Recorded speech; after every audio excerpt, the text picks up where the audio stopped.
Birikкен Улуттар Уюму, Шанхай кызматташтык уюму, Евразиялык экономикалык биримдик жана башка көптөгөн эл аралык уюмдар менен интеграциялык бирикмелердин жигердүү катышуучусу. Биз туруктуу өнүгүүгө, тынычтыкты чыңдоого, илим билимди, маданиятты жана сооданы өнүктүрүүгө багытталган ар кандай демилгелерди колдойбуз. Кыргызстан диалогко, өнөктөштүккө жана өз ара натыйжалуу кызматташууга ар дайым даярбыз. Биз атаандаштыкка эмес, ишенимге жана өз ара түшүнүшүүгө негизделген дүйнөлүк гармониялуу тартипке умтулуудабыз.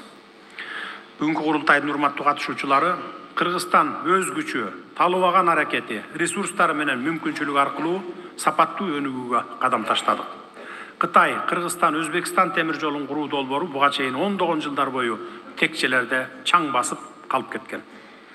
Биз бул долбоорго киришкенибизде ага ишенбегендер атүгүл бул жолду жомок деп шылдыңдап күлгөндөр да болгон.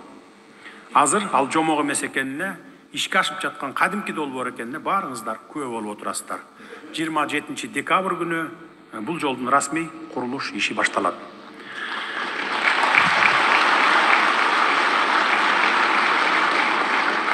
Бул жол чыгыш менен батышты байланыштырган стратегиялык көпүрө болот. Соода, туризм жана өнөр жай үчүн жаңы мүмкүнчүлүктөрдү ачат. Кыргызстан менен Кытай чек арасындагы бедел өткөрмө бекетинин ачылышы дагы өлкөбүздүн транзиттик потенциалын чыңдоодогу маанилүү кадам. Бул стратегиялык маанидеги объект жүктөрдүн жана жүргүнчүлөрдүн агымын тездетип, бизнес үчүн жаңы мүмкүнчүлүктөрдү ачып, негизги өнөктөштөр менен соода байланыштарды бекемдейт. Бедел биздин дүйнөлүк экономикага интеграцияны жана транспорттук инфратүзүмдү өнүктүрүүгө, прагматикалык мамилени жана Кыргызстанды эл аралык транспорттук хабка айландыруу боюнча кезектеги кадамдарыбызды көрсөтөт.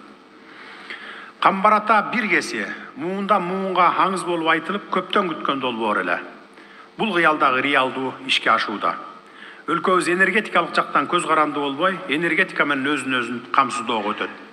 Кудай буйрса, бул долбоордагы ушу келе жаткан жылдын жай айларынан баштап платинасын курууга өтөбүз уже. Даярдык иштери бүтөйүн деп калды, бүтөт буйрса өтүп кетебиз. Жүздөгөн жылдар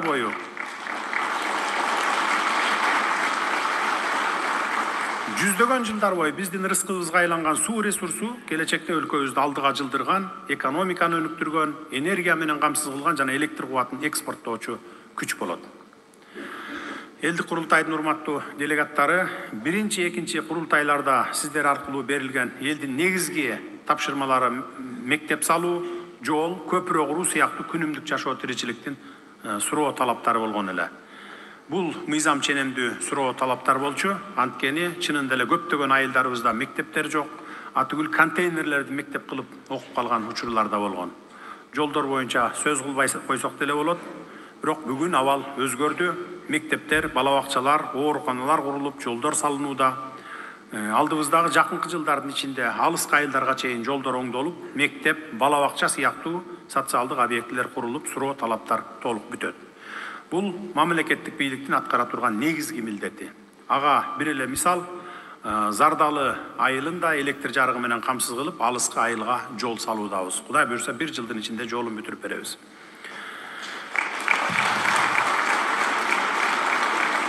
Урматтуу мекендештер, албетте кыйынчылыксыз, тоскоолдуксуз иштер болбойт. Аларды тайманбастык жана чечкиндүүлүк менен жеңүү аркылуу гана алдыга койгон максаттарга жетебиз. Бүгүн биз сиздер менен бирге келечек муундарыбыз мамлекети, мекени менен сыймыктанган байгер жана бардар күчтүү Кыргызстанды куруу жолундабыз. Мындай сыймыктуу жана чоң жоопкерчиликтүү иште эң башкысы биздин урагыбыз, ынтымагыбыз, бир максатты көздөгөн биримдигибиз, келечекке болгон күчтүү ишенимибиз керек.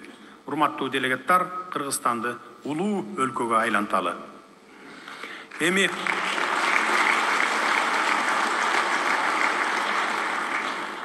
Эми сөздү көп узатып олтурбайын. Менин сөзүмдө белгиленбей калган тармактар да көп. Баарын айтып олтурсак 2 күн убакыт жетпейт. Ошондуктан алдыда сиздер менен бирге айтылбай калган тармактарды дагы талкуулайбыз.